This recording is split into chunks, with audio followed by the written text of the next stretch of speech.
BSc part third year की आज की क्लास में हम पढ़ेंगे अपना नेक्स्ट टॉपिक संवेग संरक्षण का नियम, कंजर्वेशन लॉ। मूल कण अभिक्रियाओं में निम्न दो प्रकार के संरक्षण नियमों का पालन करते हैं। निम्न जो है दो प्रकार के संरक्षण नियम यहाँ होते हैं। नंबर 1 यथार्थ संरक्षण नियम और दूसरा होता है सन्निकट संरक्षण नियम। तो सबसे फर्स्ट लेते हैं हम यथार्थ संरक्षण नियम। यथार्थ संरक्षण नियम निम्न प्रकार के होते हैं। सबसे फर्स्ट ले रहे हैं हम इसके अंतर्गत यथार्थ संरक्षण नियम के अंतर्गत ऊर्जा संरक्षण नियम। मूल कण अभिक्रिया में कुल ऊर्जा संरक्षित होती है। जब मूल कणों की अभिक्रिया होती है तो वहाँ कुल ऊर्जा क्या रहती है? संरक्षित रहती है, अर्थात गतिज ऊर्जा स्थितिज ऊर्जा का योग हमेशा संरक्षित रहता है, कंजर्वेट रहता है। अभिक्रिया से पहले तथा अभिक्रिया के बाद की जो कुल ऊर्जा है वो समान रहती है, संरक्षित रहती है। जैसे एग्जाम्पल लें हम, एक न्यूट्रॉन से एक प्रोटॉन बनेगा, तो न्यूट्रॉन से प्रोटॉन प्लस यहाँ एक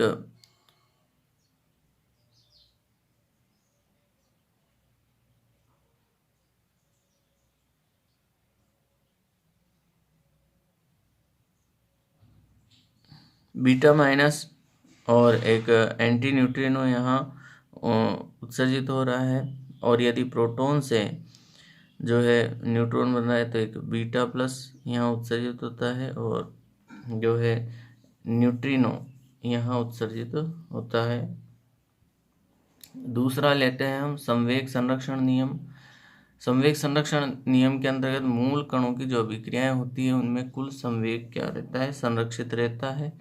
यानी कि इनके मूल कणों के अभिक्रिया से पूर्व का संवेग और अभिक्रिया के पश्चात का संवेग क्या रहता है? संरक्षित रहता है। जैसे पाई माइनस से जो है म्यूऑन तैयार हो रहा है, म्यू माइनस, और यहाँ इलेक्ट्रॉन के कारण एक न्यूट्रिनो उत्सर्जित हो रहा है, इलेक्ट्रॉन न्यूट्रिनो। और यदि पाई माइनस विराम अवस्था में है तो इसका जो संवेग होगा, पाई माइनस का संवेग is equal to mass into इसका वेग है वो क्या है? 0। तो इसका जो संवेग होगा वो कितना होगा? 0। देन अब जो संवेग संरक्षण का नियम है उसके अनुसार क्या होगा कि इसका जो संवेग है वो टक्कर के जो म्यू माइनस का संवेग है और इलेक्ट्रॉन न्यूट्रिनो का जो संवेग है उनके योग के बराबर होता है। इस तरह से जो है संवेग संरक्षण का नियम यहाँ लागू होता है। लेप्टॉन संख्या संरक्षण नियम। तो लेप्टॉन संख्या को मैं आपको पिछली क्लास में बता चुका। लेप्टॉन्स के लिए +1 और एंटी लेप्टॉन के लिए L बराबर -1 होता है। और लेप्टॉन के अलावा अन्य जो कण होते हैं उनके लिए लेप्टॉन संख्या का मान कितना होता है? 0 होता है। ये हम पिछली क्लास में डिस्कस कर चुके हैं। प्रत्येक जो लेप्टॉन फैमिली के लिए एक क्वांटम संख्या निर्धारित की गई है इस तरह से।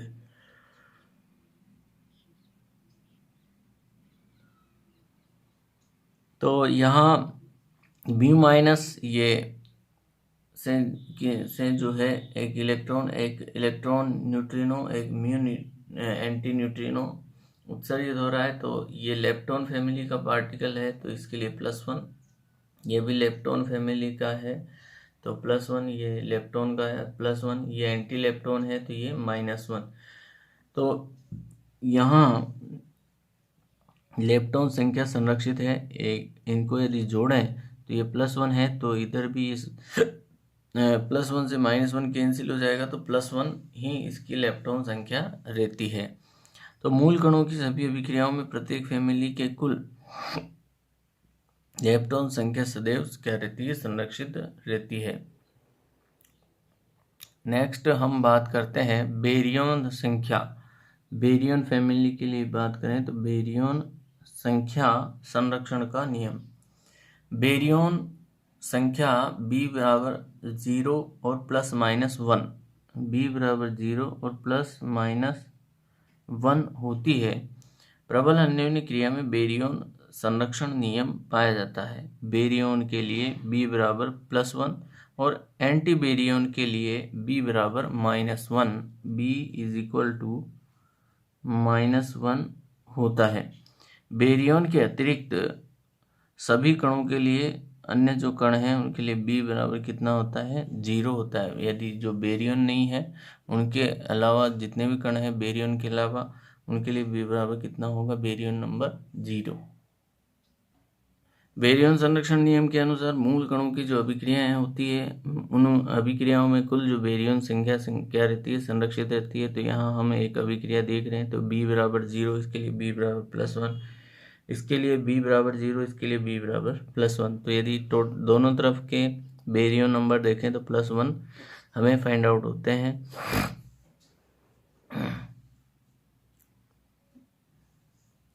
अब बात करते हैं नेक्स्ट, सन्निकटन संरक्षण नियम। प्रबल अन्योन्य अभिक्रियाओं के कुछ कण बहुलकों के रूप में पाए जाते हैं, जिनमें निम्न प्रकार के संरक्षण नियम संभव होते हैं। बहुलकों के रूप में पाए जाने के कारण उनमें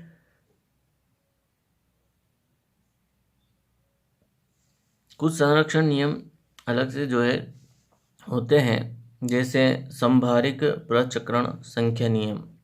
नंबर 1 सबसे पहले ले रहे हैं हम संभारिक प्रचक्रण संख्या संरक्षण नियम।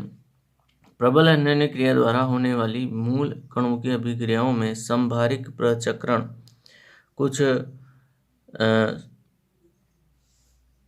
जो प्रबल अन्योन्य क्रियाएं होती है, प्रबल अन्योन्य क्रिया द्वारा होने वाली मूल कणों की अभिक्रियाओं में संभारिक प्रचक्रण जो है संरक्षित रहता है। कुछ कण द्विकण अवस्था में होते हैं, अर्थात जिनकी दो अलग अलग स्थितियां होती है, जैसे नाभिक में न्यूट्रॉन व प्रोटॉन नाभिक की दो अलग अलग अवस्थाओं को दर्शाते हैं, अर्थात न्यूट्रॉन व प्रोटॉन द्विबहुलक यानी कि द्विबहुलक के रूप में होते हैं। न्यूट्रॉन और प्रोटॉन हम संयुक्त रूप से इन्हें न्यूक्लियॉन भी कहते हैं। तो ये दोनों पार्टिकल जो न्यूट्रॉन और प्रोटॉन है, ये द्विबहुलक का निर्माण करते हैं। इस नियम की पालना विद्युत चुंबकीय और दुर्बल अन्योन्य क्रियाओं में नहीं होती है। संभारिक प्रचक्रण संख्या कुल चक्रण संख्या का z घटक होती है, अर्थात I is equal to J is equal to L+S।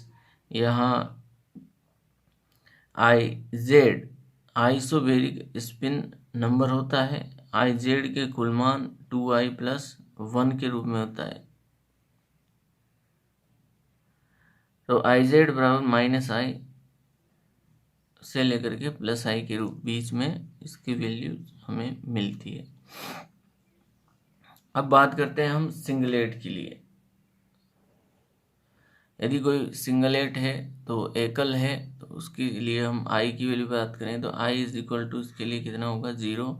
तो IZ का कुल मान कितना हो गया, 2I+1 इज इक्वल टू 1, यानी कि I बराबर 0 रखेंगे तो ये कितना हो जाएगा, 1 हो जाएगा। तो IZ बराबर कितना हो गया हमारे पास, IZ बराबर 1। तो यहाँ हम देख सकते हैं कि जो सिंगलेट होते हैं, सिंगलेट के लिए यदि हम बात करें तो उनके लिए आइसोस्पिन की जो वैल्यू होती है I इज इक्वल टू 0 होती है। Isospin I is equal to 0 है। तो अब हम बात करेंगे संभारिक प्रचक्रण संख्या की, यानी कि IZ की। तो IZ के जो टोटल मान है, टोटल वैल्यू, तो IZ के कुल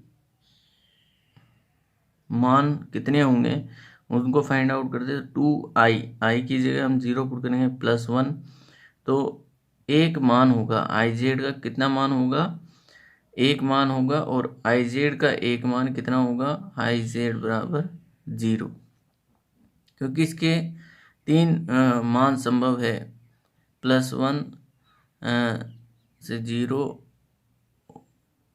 और -1, यानी कि -1 0 और +1 के बीच में ही इनकी वैल्यूज मिलेंगे। +½ या -½ मिल सकता है। तो एक वैल्यूज मिलेगी और एक वैल्यूज कितनी होगी, IZ बराबर 0 की होगी सिंगलेट के लिए। तो लैम्बडा है, ओमेगा है, n मेसोन है, Z है और प्रोटॉन यानी कि प्रोटॉन है, न्यूट्रॉन है, ये क्या हो गए, एक सिंगल बहुलक सिंगलेट हो गए, सिंगलेट पार्टिकल कहलाते हैं। बात करें हम द्विक बहुलकों की, तो द्विक बहुलकों के लिए जो आइसोस्पिन की वैल्यू होती है वो ½ होती है।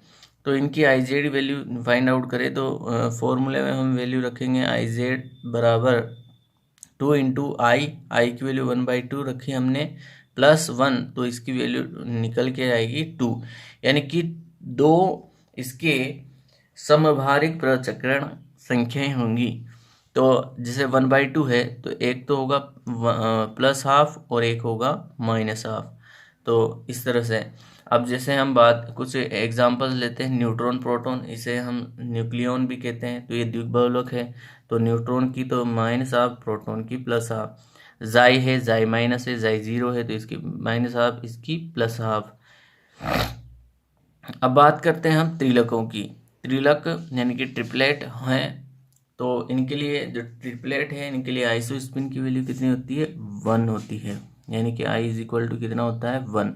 तो I = 1 हम IZ की कुल वैल्यू जो होती है 2I + 1 होती है, तो I = 1 यहाँ पुट करेंगे।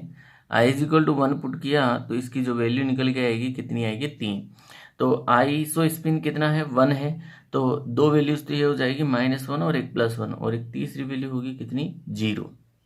तो अब कुछ एग्जांपल लेते हैं, जैसे पाई त्रिलक फैमिली में जो है पाई + है, पाई - है, पाई 0 है। तो इनके जो IZ के मान होंगे, जिसका प्लस है उसका प्लस, उसका माइनस है माइनस, तो +1 -1 0, सिग्मा है तो sigma plus, sigma minus, sigma 0 है तो +1 -1 0। कैरियन फैमिली में देखें तो ये +1, ये -1, ये 0। इस तरह से जो है इनके संभारिक प्रचक्रण संख्याओं को फाइंड आउट किया जाता है। अब यहाँ एक इम्पोर्टेंट टॉपिक आता है जो कई बार ये पूछा गया है। तो मूल कणों पर उपस्थित आवेश Q, मूल कणों पर उपस्थित आवेश Q बेरियन संख्या B तथा संभारिक प्रचक्रण संख्या IZ में निम्न संबंध पाया जाता है, निम्न संबंध होता है। और वो रिलेशन क्या है हम देखते हैं। निम्न संबंध पाया, वो रिलेशन है Q = IZ + B + S/2। इसे कहते हैं हम गेलमान निशिमा संबंध। ये स्पिन, ये बेरियन संख्या और ये IZ यानी कि संभारिक प्रचक्रण संख्या और ये आवेश, इनमें जो है ये संबंध पाया जाता है और इस संबंध को कहते हैं हम गेलमान निशिमा संबंध।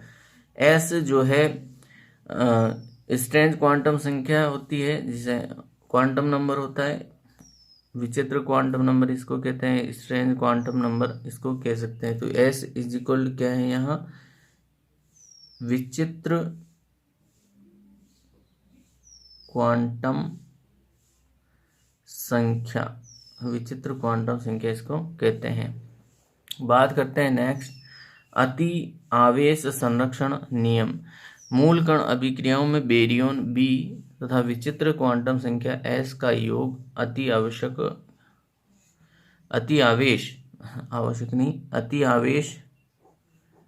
S का योग अति आवेश कहलाता है, जिसे Y, कैपिटल Y से व्यक्त करते हैं, अर्थात हाइपर चार्ज। इसे कहते हैं, Y को हम हाइपर